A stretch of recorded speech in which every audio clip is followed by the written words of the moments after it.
My daughter forgot to hang up the phone, and I overheard her say he has to go to a nursing home. I stayed quiet. They sold the house for $5 million. When they came back from their Japan trip, all smiles, the key turned at the doorstep where they found a note. The moment they read it, they started screaming. It was just a casual phone call, or so I thought, until my daughter forgot to hang up. The words I overheard next didn't just shatter my world. They laid out a cold, calculated plan to erase my existence, sell my home for millions, and cast me aside into a nursing home. But what she didn't know was that my late wife, Clara, had already left me a blueprint of her own, a final, devastating surprise. You see, for months, my daughter, Jessica, had been humming this familiar tune. Every conversation was peppered with her concerns. The house was too big for me, the maintenance too much. Always, it's for your own good, Dad.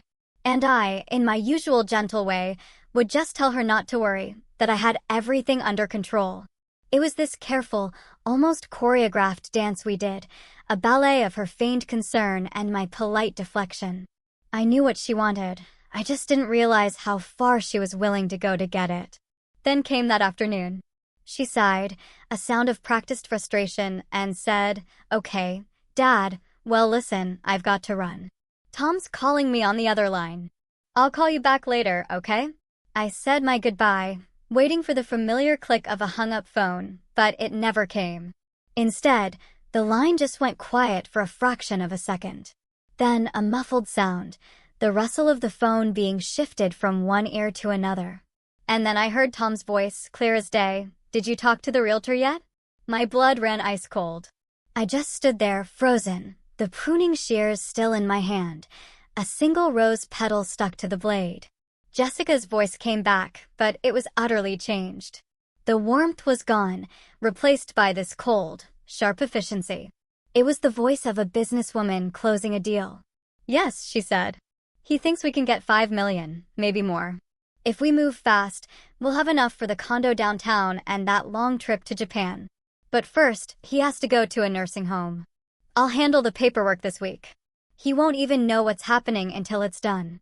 $5 million. A nursing home." Those words just hung there in the quiet garden air, ugly and venomous. It wasn't just the plan that shocked me, it was the casual cruelty of it all, the utter absence of love. It was like she was discussing liquidating some old asset, not just disposing of her own father. I couldn't breathe. The buzzing of a bee near a vibrant red rose suddenly seemed deafening.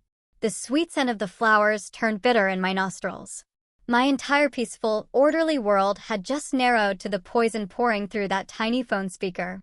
I stood there for what felt like an eternity, just listening to the silence. When she finally disconnected properly, I slowly lowered the phone, my hand surprisingly steady. There was no explosive rage, no crushing wave of grief. Just this profound, chilling clarity. I walked back into the house Clara and I had built, the house where we'd raised the daughter who was now planning to evict me. I went straight to my study, to the old mahogany desk that had been my father's. I opened the bottom drawer, the one that was always locked. My mind flashed back 3 years, to a hospital room, the sterile smell, the beeping machines. I remembered holding Clara's frail hand and Jessica's tearful promise, "I'll take care of Dad, Mom. Don't you forget." That promise, I now knew, was a lie. Her tears had been a performance. I reached into the back of the drawer and my fingers closed around a small, cold piece of metal. It was a key I hadn't touched in 3 years. Later that evening, I sat in the living room with a cup of tea. The silence felt heavy, like a thick blanket.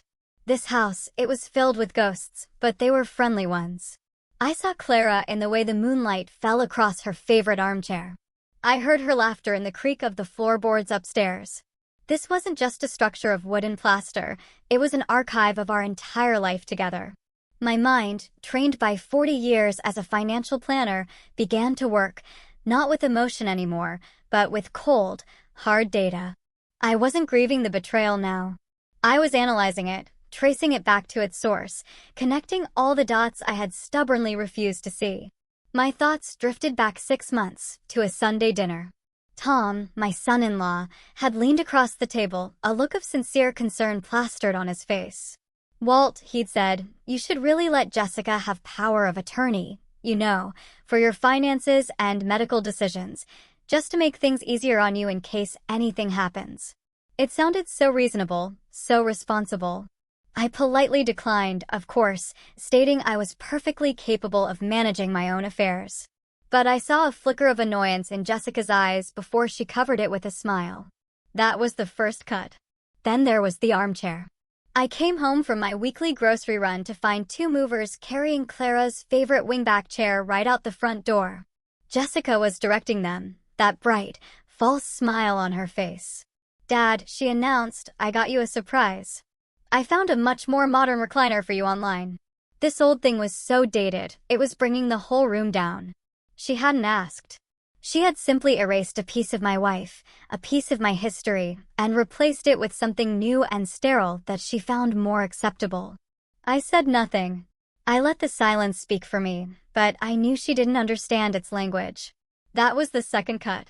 The final memory was the sharpest. A few weeks ago, I'd come home early from a doctor's appointment. The house was quiet, and I walked in through the back door. I heard Jessica's voice from the kitchen, sharp and brittle, utterly unlike the sweet tone she used with me. She was on the phone with one of her friends. I can't just drop everything and go to Bali for a month, she complained. Are you kidding me? I have to stay here and look after my father. It's a full-time job. The hypocrisy of it all was breathtaking. Her care consisted of a 30-minute visit once a week, most of which was spent scrolling through her phone. The lie, the portrayal of herself as a long-suffering martyr, was a deeper wound than any simple complaint. That was the third cut. But these memories, they didn't bring pain now. They brought focus. They were pieces of a puzzle. And with the words I'd heard in the garden, the final piece had clicked into place. As if on cue, my phone rang again. It was Jessica. Her voice, once again, dripping with manufactured sweetness. Hi, Dad. Good news. Tom and I decided to take that anniversary trip to Japan we've been talking about. We'll be gone for 2 weeks, but we wanted to come over this weekend and give you a big surprise first. A surprise? Oh, I knew what that surprise was. It was the opening move of her campaign. The first gentle push towards the nursing home. That sounds wonderful, dear, I said, my voice even and calm. You two certainly deserve a nice vacation. I gave her my blessing. I gave her the rope. After I hung up, I walked to the small table by the door where I kept my keys. I didn't take the keys to my new sedan. I took the older, heavier set, the ones from my 20-year-old pickup truck. I knew exactly where I was going. I was going to the bank. The old pickup truck rumbled down the familiar streets. But I saw nothing around me. Not the neighbor waving, not the kids playing street hockey, not even the vibrant autumn leaves Clara had loved so much. My world had shrunk to the space between my hands on the steering wheel and the road ahead. There was no anger left in me now, no sorrow. They had been burned away, leaving behind something hard and clear, like a diamond, a purpose. The drive to First National Bank was less than 10 minutes, but in that short span, a lifetime of memories played out behind my eyes. I saw Jessica on her first bicycle, scraped knees, and a triumphant smile. I saw her at her high school graduation, her future as bright as the flashbulbs. I saw her standing by her mother's grave, her face a mask of grief I now knew was hollow. I had to separate the daughter I had raised from the woman she had become. One was a cherished memory. The other was an adversary. The bank lobby was a stark contrast to the storm in my mind. It was a place of mundane transactions and quiet order. I was just another face in the crowd, an elderly man in a worn tweed jacket. Someone you'd pass on the street and forget instantly. A young woman named Maria greeted me with a polite smile. Mr. Hayes, good to see you. How can we help you today? I told her I needed to access my safe deposit box. She led me towards the back, through a carpeted hallway to a set of polished steel bars. Beyond them lay the vault. The air inside the vault was different. Cool, dry, smelling faintly of metal and old paper. It was the scent of secrets, of wealth, of things kept safe from the ravages of time. She led me to a wall of small, identical metal doors. Number 347, I told her. My signature was compared to the one on the card. A perfect match. Then came the ritual I remembered so well. Maria inserted the bank's key into one lock. I inserted my own small, cold key into the other. She turned hers. Then I turned mine. A satisfying, heavy click as the tumblers aligned. The mechanism was unlocked. Maria, with professional discretion, pulled the long metal box from its compartment and placed it in my hands before gesturing toward a small, private viewing room. "Take all the time you need, Mr. Hayes," she said, and then she was gone, leaving me alone with the past. The room was small and bare. I placed the box on the table. It felt heavier than I remembered, heavy with unspoken words, with a love that had planned for a betrayal it hoped would never come. My hands were perfectly steady as I lifted the lid. Inside, nestled on a bed of old documents, were two items. First, a thick, legal-looking binder bound in dark blue leather.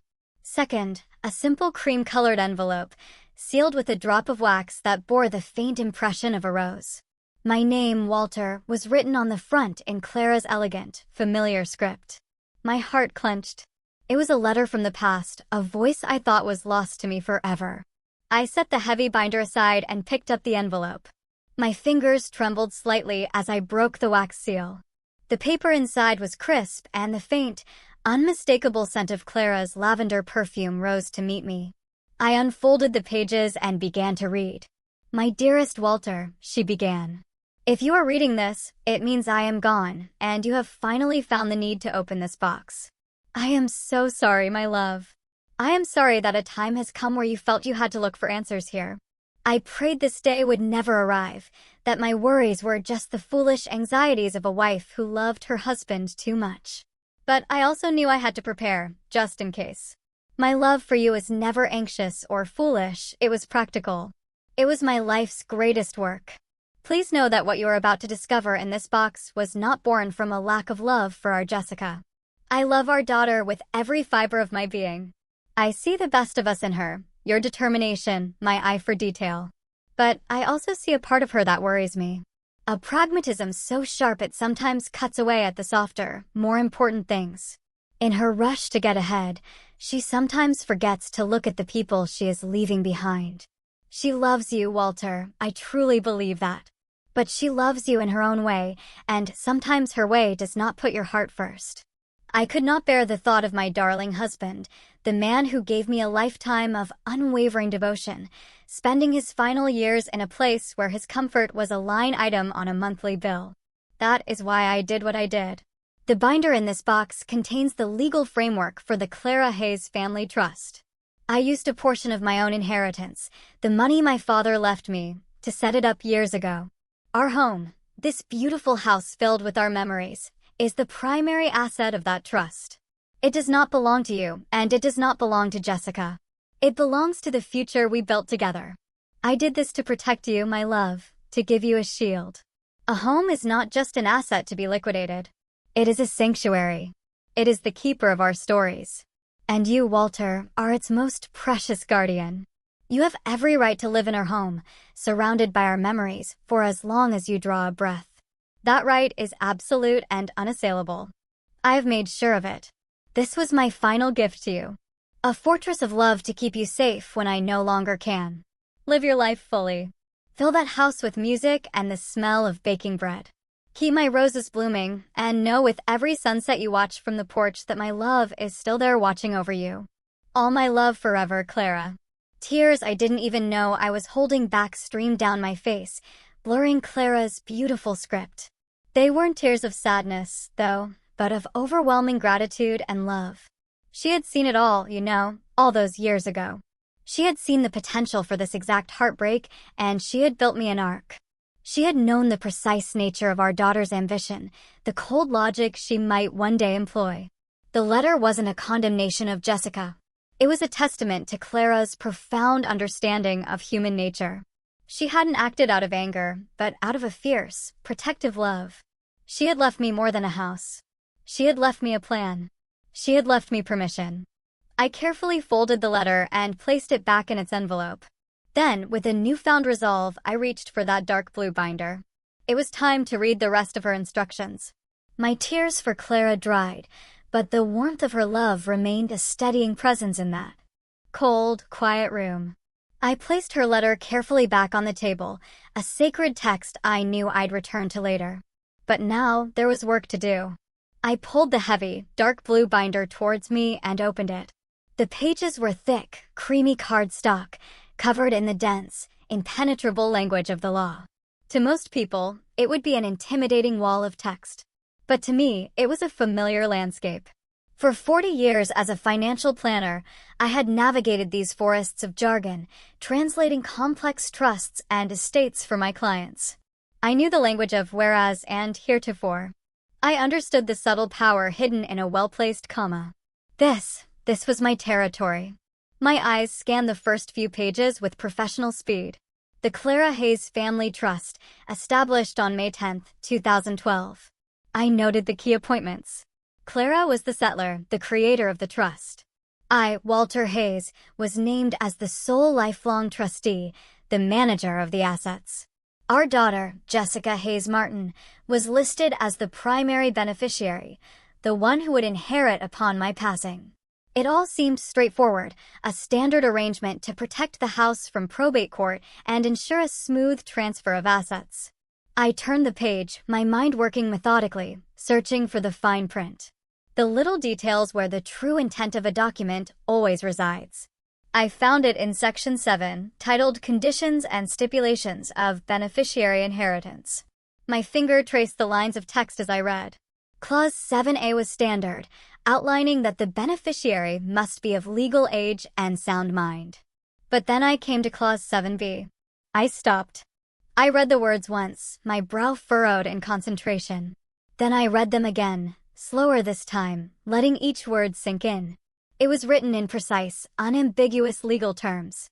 The inheritance of the primary asset, the property located at 128 Maplewood Drive, by the beneficiary, Jessica Hayes Martin, is contingent upon the fulfillment of a duty of care towards the lifelong trustee, Walter Hayes.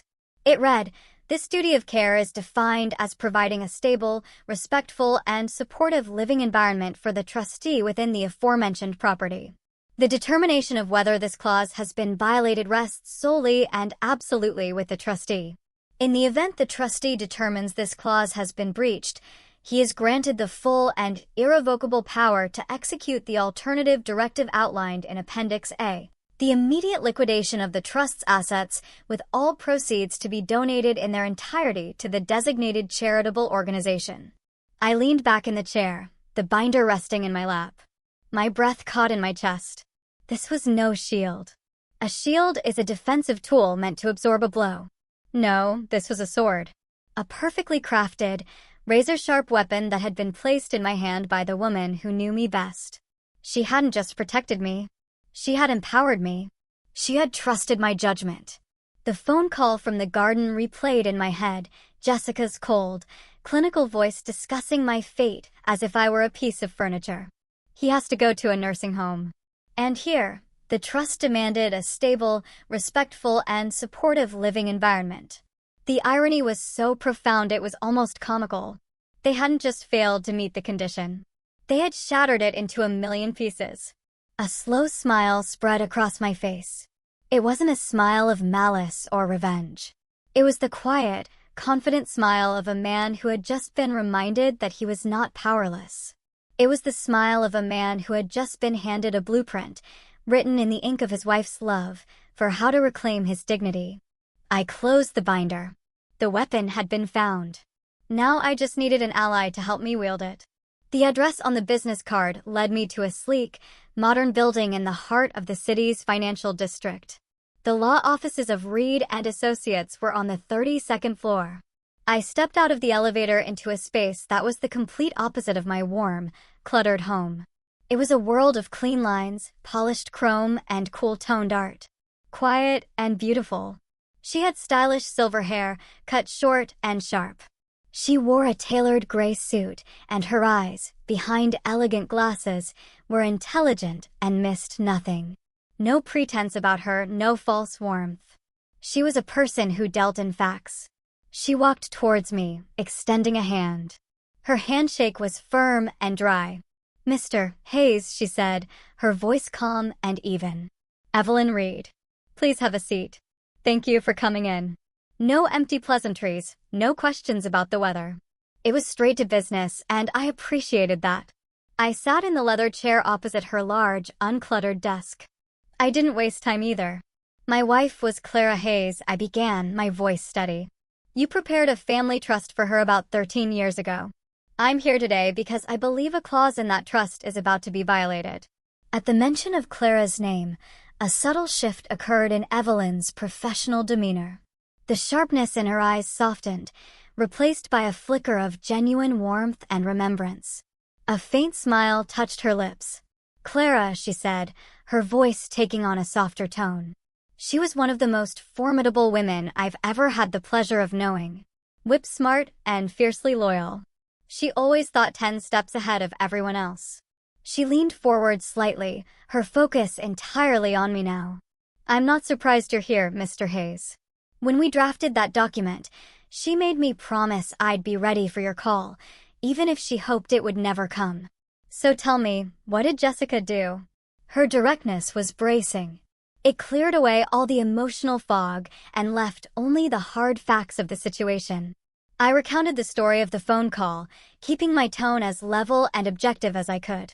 I laid out the facts, the plan to sell the house, the intention to move me into an assisted living facility, the cold financial calculus behind it all.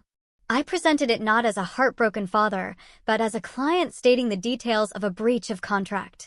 Evelyn listened without interruption, her fingers steepled under her chin. Her expression was unreadable, but I could see a storm gathering in her intelligent eyes.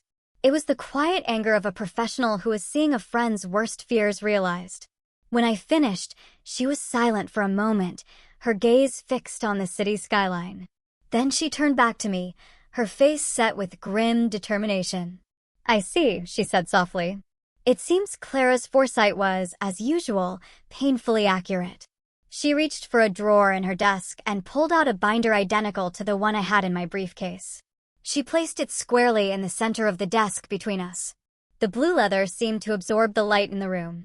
"All right, Walter," she said, her voice now crisp and full of purpose. "Let's get to work. Let's read your wife's instructions together." The 2 blue binders lay on the desk like a pair of matching bookends, silent testaments to my wife's foresight. Evelyn tapped a perfectly manicured finger on the cover of her copy.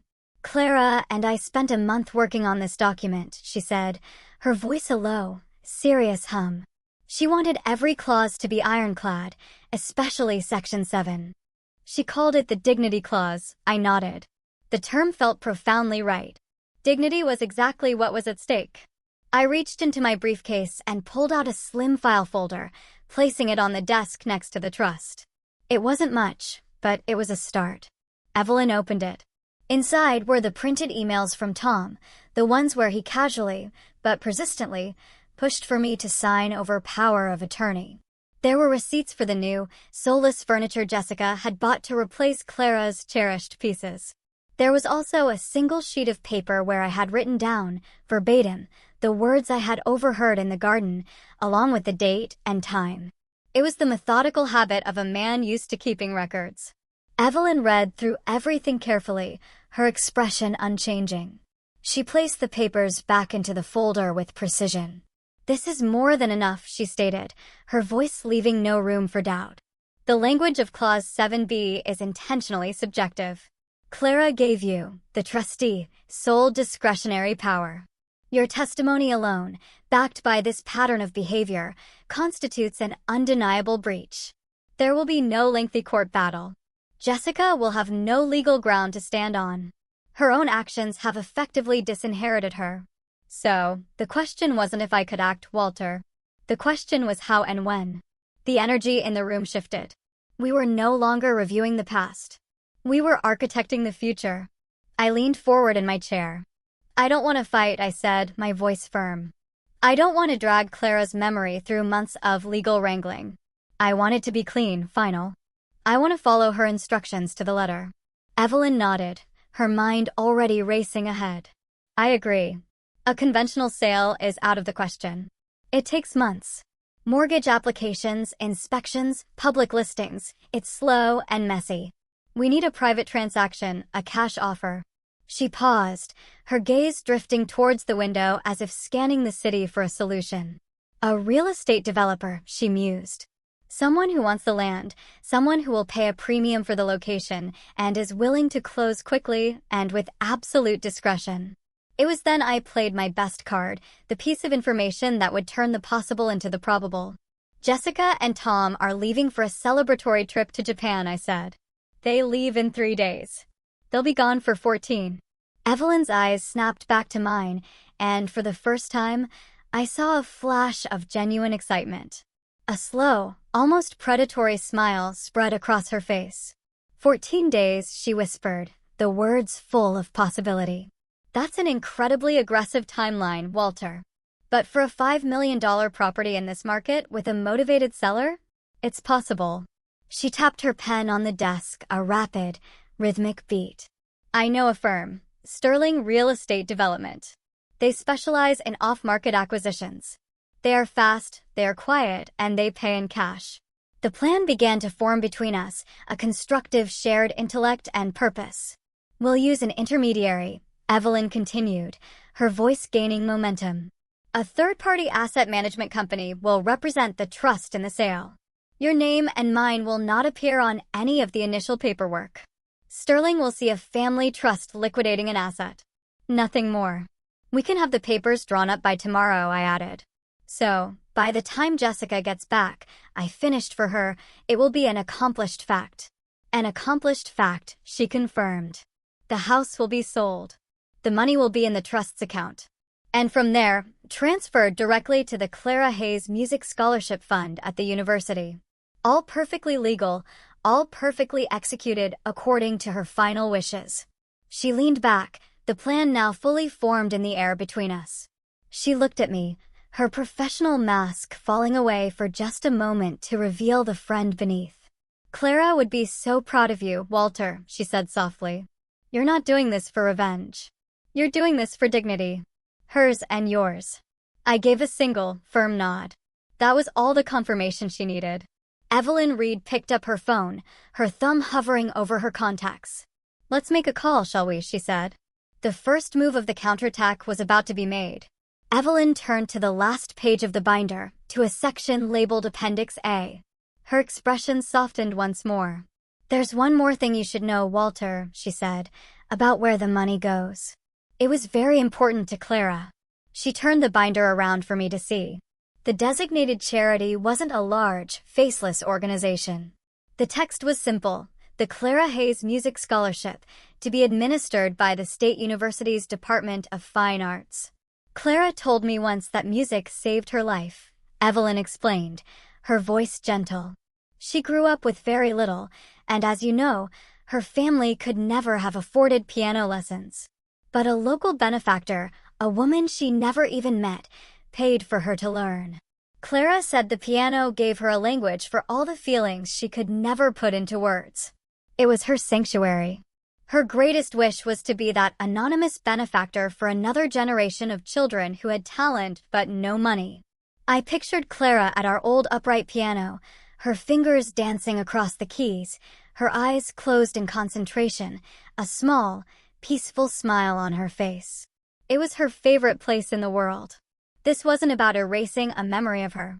It was about amplifying it, turning our home into a legacy that would echo in concert halls and practice rooms for years to come. It was the most beautiful, perfect thing she could have imagined. My quiet resolve hardened into a righteous certainty. This wasn't just about protecting my dignity anymore. It was about fulfilling her dream. As if summoned by the gravity of the moment, my phone began to buzz on the desk. The screen lit up with a picture of Jessica, smiling brightly from a family photo taken years ago. The smiling woman on the screen felt like a stranger now. I looked at Evelyn. She gave me a single, decisive nod. I answered the call and pressed the speakerphone button. Dad. Jessica's voice chirped, full of breathless, artificial excitement. You are not going to believe this. Tom and I were looking at flights just for fun, you know, for our anniversary. And we found the most amazing deal to Japan. To Tokyo. I looked at Evelyn. Her face was a perfect, unreadable mask, but I saw the glint in her eyes. The universe wasn't just giving us an opportunity. It was serving it to us on a silver platter. They were leaving. They were leaving the field wide open for us. The dramatic irony was so thick I could almost taste it. They were taking a victory lap for a race they hadn't even run yet. My voice was calm, even kind, when I replied, "That is wonderful news, Jessica. You too deserve a nice vacation after working so hard." A small, silent apology to Clara passed through my mind for the lie. "Have a wonderful time. And don't worry about a thing here." "Oh, we won't, Dad," she said, her relief palpable. "Well, see you when we get back. Love you." The line went dead. I placed the phone back on the desk. The silence in the office was absolute. Evelyn and I looked at each other. The final piece had just clicked into place. "Well," she said, a hint of steel in her voice, "it seems your daughter has just given us our timeline." The 2 weeks that followed were a masterclass in parallel lives. My daughter's world was a bright, noisy, and public spectacle. Mine was a quiet, deliberate, and invisible operation. Her story began at the airport with a smiling selfie posted online. She and Tom, beaming, stood before the departures board. The caption read, "Off to Tokyo. Time for a much-needed celebration." Thousands of miles away, my story began in Evelyn Reed's office. She was on the phone, her voice the epitome of calm authority. "Mr. Sterling," she said, looking at me with a steady gaze. "The trust is prepared to accept your cash offer. We can have the preliminary documents signed and delivered by courier before the end of the business day." The starting gun had been fired. Jessica's timeline unfolded in a series of glossy photographs on social media. There she was, laughing in the serene gardens of a Shinto shrine. There was Tom, raising a glass of expensive sake in a restaurant where the bill was likely more than my monthly pension. They held up shopping bags from the luxury stores of Ginza, their faces flushed with the thrill of spending money they believed was already theirs. Hashtags followed every post. Hashtag blessed anniversary trip. Hashtag living our best life. They were building a public narrative of success, a performance for their friends and followers. All of it funded by a fantasy. My timeline unfolded in a series of quiet, decisive actions. The mountain of paperwork arrived. I sat at my dining room table, the same table where we'd celebrated Jessica's every birthday, and signed document after document, not as Walter Hayes, the father, but as Walter Hayes, trustee. My signature was firm, a steady hand executing a final, necessary duty. There were no cameras, no audience, just me and the weight of my wife's last wish. A few days later, a discreet appraiser from Sterling Development came to the house. He was a young, serious man who moved with quiet efficiency. He measured walls, tapped on support beams, assessed the foundation. He didn't comment on Clara's rose garden, or that to him, the house was not a home. It was an asset, a parcel of land with a certain market value. I watched him work, a ghost in my own life, feeling a strange detachment as the soul of my home was translated into the cold language of a financial report. The pace quickened as the days wore on. The cuts between their life and mine grew shorter, sharper. A picture of Jessica and Tom posing in front of Mount Fuji appeared online, captioned, "On top of the world." At that exact moment, an email notification pinged on Evelyn's computer. The subject line was simple: wire transfer initiated. They posted a video of themselves on a speeding bullet train, the Japanese countryside a blur of green outside their window. I was sitting in a quiet office at a downtown bank with Evelyn and a representative from the asset management firm. We watched a different kind of blur, a string of numbers processing on a computer screen. There was a soft chime. The transfer was complete. $5 million, minus commissions and fees, now sat in the account of the Clara Hayes Family Trust. The final steps were almost anticlimactic in their simplicity. Evelyn made one last call. "The funds have cleared," she said into the phone. "You can proceed with the transfer to the beneficiary account." She wasn't talking about Jessica. She was talking about the university. The last action fell to me. The day before my daughter's flight was scheduled to land, a polite young woman from the management company came to the house. I had already moved my personal belongings, my boxes of memories, into storage. The house was empty, echoing, and clean. I placed the keys in her hand. There was no grand ceremony. It was just a simple, quiet exchange, a final, irreversible transaction. The house was no longer mine. The stage was set. The trap was laid. All that was left was for the actors to make their final entrance. With the transaction complete and the keys scheduled for handover, a strange quiet descended upon the house. The frantic energy of the past week was gone, replaced by the hollow echo of my own footsteps on the hardwood floors. The rooms, stripped of their furniture and rugs, looked cavernous and unfamiliar. My life was now condensed into a series of cardboard boxes stacked against the walls. I wasn't taking much, just the things that truly mattered, the things that held our stories. My work was slow and deliberate. I carefully wrapped the small porcelain robin that had sat on Clara's bedside table for 30 years. I folded her favorite cashmere sweater, the scent of her lavender perfume still clinging faintly to the fabric, and placed it in a box labeled keepsakes. This wasn't just packing, it was a ritual of remembrance, a final, quiet conversation with the woman I loved. At the bottom of an old cedar chest in the attic, my fingers brushed against the worn leather of a book. It was our first photo album. I sat down on the dusty floorboards and opened it. The pages were filled with the ghosts of a happier time, our wedding day, the day we brought Jessica home from the hospital, her first steps. I turned a page and a single photograph stopped my breath. It was a picture from a summer picnic when Jessica was 5.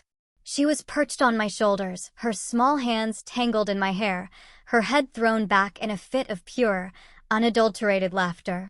I was looking up at her, my own face alight with a kind of adoration only a father can know. We were a perfect, self-contained universe of joy in that frozen moment. I stared at the girl in the picture, at her bright, trusting eyes. Where did she go? What happened to the little girl who thought her father was the strongest, kindest man in the world? A wave of profound sadness washed over me, a grief not for the house or the money, but for the daughter I had lost long before she had planned to get rid of me. But the sadness did not bring doubt. It brought clarity. My actions were not a betrayal of this smiling child. They were a necessary consequence for the woman she had become. The woman who had forgotten this little girl ever existed. I looked at the photograph and spoke to it in the quiet of the attic. "This isn't for you," I whispered. "This is for the woman who forgot you. This is for your mother. And this is for me." It was an act of preservation. I was saving the memory of that joyful father from being destroyed by the callousness of his daughter. With a gentle hand, I closed the album. I walked back downstairs and placed it on the mantel of the fireplace, right in the center. I would not be taking it with me. That part of our story belonged to this house. And this house no longer belonged to me. I turned the key, and the door to my new life swung open. It was a modern apartment on the 15th floor, with clean white walls and large windows that drank in the afternoon light. It was smaller than my old house, more compact, but it felt lighter. It wasn't filled with the ghosts of the past, but with the quiet promise of a future I could write for myself. I placed the single box I had carried up with me, the one labeled keepsakes, on the polished floor. It looked small in the empty room. I walked to the floor-to-ceiling window and looked out. The city spread out before me, a vibrant, sprawling map of a world that was no longer confined to a single street, a single garden. The setting sun painted the sky in hues of orange and purple. Down below, the lights of cars moved like a river of stars. I took a deep breath, the first truly deep breath I had taken in years. It was the breath of a free man. I felt no sadness, no regret, only a profound, unshakable peace. The stage was set. The curtain was about to rise. All I had to do was wait. The black SUV pulled up to the curb, its engine purring with that expensive quiet. The doors opened, and out stepped Jessica and Tom, looking rested, tanned, and absolutely triumphant. They wore new clothes that practically screamed duty-free shopping sprees, and their luggage, plastered with tags from Tokyo, was a testament to their 2-week victory lap. They were laughing as Tom paid the driver. "The very first thing we do," Before we even unpack, Jessica said, her voice giddy with anticipation, is call the interior designer for the condo. I want that Italian marble. Tom slung an arm around her, pulling her close. And after that, he added with a grin, we book our tickets to the Maldives. First class this time. They were drunk on a future they thought they had stolen, so sure of their victory they could already taste it. They walked up the familiar stone path, Tom twirling the house key on his finger with a little flourish. At the front door, he leaned in to give Jessica a kiss before sliding the key into the lock. Or rather, he tried to. It wouldn't go in. He frowned, jiggling it slightly. He pulled it out and tried again, pushing with more force. Nothing. What's wrong with this stupid thing, he muttered, his good mood evaporating into a cloud of petty annoyance. You're probably using the wrong key, genius, Jessica said, snatching it from him. Let me. She jammed the key into the lock with an air of superiority. It met the same solid resistance. The key that had opened this door for 20 years was suddenly a useless piece of metal. A flicker of unease passed between them. Did your dad change the locks? Tom asked, his voice now laced with confusion. Why would he do that without telling us? Jessica's face tightened. She hammered the doorbell, but no familiar chime echoed from within. She pressed her face against the living room window, cupping her hands around her eyes to block the glare. Tom, she said, her voice suddenly small and tight. The furniture, it's all gone. They both stared through the glass into the dark, empty rooms. The house was a hollow shell. Panic, cold and sharp, began to prickle at their skin. It was then that Jessica saw it. A crisp white envelope taped neatly to the center of the front door. It looked stark and official against the dark wood. She ripped it from its place, her hands fumbling as she tore it open. It wasn't a note from me. It was a single sheet of heavy bond paper bearing the letterhead of a law firm they had never heard of. Jessica read the words aloud, her voice starting as a whisper and rising with each devastating line, to whom it may concern. Please be advised that the property located at 128 Maplewood Drive was legally sold in a private transaction on the date of September 12th. This is now the private property of Sterling Real Estate Development. Any attempt to access or enter the premises will be considered trespassing and will be prosecuted to the fullest extent of the law. The final words hung in the air between them, sharp and deadly as shards of glass. The color drained from Tom's face. Jessica's hand flew to her mouth, and a choked, strangled sound escaped her throat. They stood on the manicured lawn of a house that was no longer theirs, surrounded by their expensive luggage, and finally began to scream. The shrill, panicked ringing of my phone was an intrusion, but not an unexpected one. I was sitting in my new armchair, looking out as the city lights began to glitter against the deep blue of the twilight sky. I saw Jessica's name on the screen. I let it ring twice more before answering, a small act of control. I took a slow, steadying breath and tapped the screen. The sound that erupted from the speaker was not a voice, but a raw, unfiltered shriek of rage and disbelief. Dad, what did you do? The words were distorted by her fury. Where are you? Someone's sold our house. Our house? There's a sign on the door. Some legal notice. Did you get scammed? Did someone take advantage of you? Oh my God. Tom is calling the police right now. This is a nightmare. She was talking in frantic, overlapping bursts, her mind scrambling for an explanation that would fit her worldview. A world in which I was a problem to be managed, a victim to be handled, but never, ever an agent of my own will. I waited for her to run out of breath, the silence on my end of the line growing heavier with each of her frantic words. When she finally paused, gasping for air, I spoke. My voice was low, calm, and perfectly clear. The contrast to her hysteria was a weapon in itself. Hello, Jessica, I said, as if greeting her for a Sunday dinner. There's no need to call the police. No one scammed me. I paused, letting the silence stretch. And you are mistaken about one very important thing. It was never our house. The simple sentence landed like a stone in a quiet pond. Her rage faltered, replaced by a sputtering confusion. What? What are you talking about? Of course, it's our house. It's the family home. It's been in the family for 50 years. Where are you? We need to fix this. Dad, you need to tell me what happened. She was still trying to be in charge, trying to fix the mess her incompetent old father had surely made. She still didn't understand that she wasn't fixing a problem. She was facing a judgment. No, Jessica, I said, my voice still level, cutting through her panic with the cool precision of a surgeon's scalpel. It was your mother's house, and I have simply done what she asked of me. I have followed her final wishes to the letter. I could hear her sharp intake of breath, a sound of shock and dawning horror. I didn't give her time to respond. Everything you need to know has just been sent to your email. I suggest you read it carefully. Her voice was a strangled whisper now, the fury and entitlement replaced by a desperate, pleading tone I hadn't heard since she was a little girl who had broken a favorite toy. Email? What email? Dad, please don't do this. You can't do this to us. We're your family. I looked out at the city lights, at a future that was finally my own. Your mother gave you every opportunity to define what family meant, Jessica, I said, my voice soft but unyielding. You made your choice.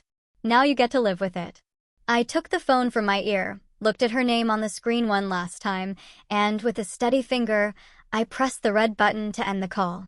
The silence that filled my apartment was no longer empty. It was peaceful. It was the sound of a lock clicking into place on a door that would never be opened again. Her screams dissolved into ragged, desperate sobs.